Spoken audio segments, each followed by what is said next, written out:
សមាជិកក្រុមប្រឹក្សាសន្តិសុខអង្គការសហប្រជាជាតិដែលមានសហរដ្ឋអាមេរិកបារាំងអង់គ្លេសសហភាពសូវៀតចិនធ្លាប់ព្រមានដកថៃចេញពីអង្គការសហប្រជាជាតិក្រោយពីប្រទេសនេះប្រកាសមិនគោរពយុត្ថាធិការតុលាការយុត្តិធម៌អន្តរជាតិលើរឿងក្តីប្រាសាទព្រះវិហារកាលពីឆ្នាំ1962យោងតាមលិខិតបទរបស់លោកបណ្ឌិតយងពៅអំពីវិវាទកម្ពុជាថៃឆ្នាំ2006-2012លោកបណ្ឌិតបានដឹងថាក្រោយពីតុលាការយុត្តិធម៌អន្តរជាតិបានចេញសាលក្រមកាលពីថ្ងៃទី15ខែមិថុនាឆ្នាំ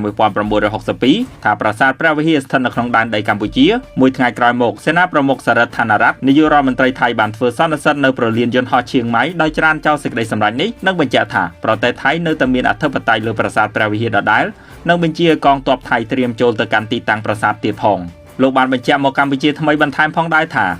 បាទចឹងហើយកន្លែងនេះយើងចង់បញ្ជាក់ថាប្រទេសថៃមិនទទួលយកសារក្រមសាលដីការបស់តុលាការយុត្តិធម៌អន្តរជាតិ ICJ នេះទេគឺនៅបាន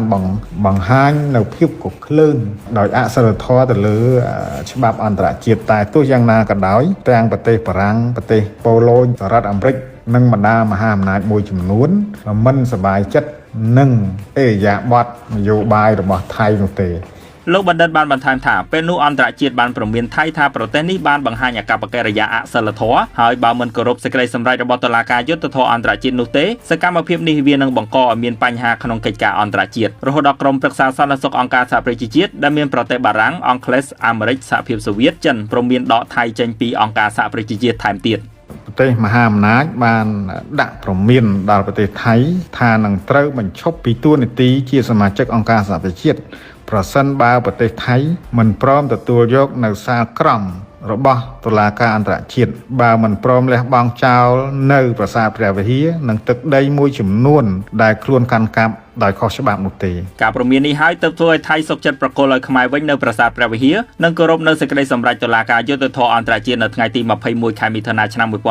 1962ដោយសេនាប្រមុខសរិទ្ធឋានរដ្ឋបានប្រកាសថាប្រទេសលោកលំអោនកាយទទួលយកសេចក្តីសម្រេចរបស់តុលាការអន្តរជាតិដើម្បីគោរពនៅកិច្ចសន្យារបស់ខ្លួនទៅនឹងធម្មនុញ្ញរបស់អង្គការសហប្រជាជាតិហើយនៅថ្ងៃទី6កក្កដាឆ្នាំ1962រដ្ឋមន្ត្រីការបរទេសថៃបានផ្ញើលិខិតទទួលស្គាល់នៅសាលក្រមរបស់តុលាការយុត្តិធម៌អន្តរជាតិទៅកាន់អគ្គលេខាធិការអង្គការសហប្រជាជាតិផងដែរលោកបណ្ឌិតយងពៅថាទោះបីជាថៃប្រកាសទទួលស្គាល់សាលក្រមរបស់តុលាការក្តីពួកគេនៅតែចិញ្ចឹមចិត្តក្នុងការបំពានលើដីខ្មែរដដែលដោយសំអាងលើផែនទីដែលគូសដោយខ្លួនឯងលោកបណ្ឌិតបានធ្វើសេចក្តីសន្និដ្ឋាននៅក្នុងលិខិតបទបណ្ឌិតរបស់លោកថាដើម្បីការពារពីការបំពានរបស់ថៃកម្ពុជាត្រូវបង្កើននូវសមត្ថភាពយោធាឲ្យខ្លាំងដើម្បីឆ្លើយតបភ្លាមៗទៅនឹងការបំពានរួមជាមួយនឹងការប្រើប្រាស់ច្បាប់និងតុលាការអន្តរជាតិដើម្បីឲ្យអន្តរជាតិបានឃើញនូវភាពប្រហើនរបស់ថៃនិងចរិតវាទីនិយមរបស់ប្រទេសនេះលោកថាបើទោះជាថៃមិនព្រមទៅតតាំងក្តីនៅ ICJ តែសាលក្រមរបស់តុលាការនេះពិតជាមានអំណាចដល់ប្រទេសដែលជាសមាជិកអង្គការសហប្រជាជាតិទាំងអស់ដែលថៃត្រូវតែគោរព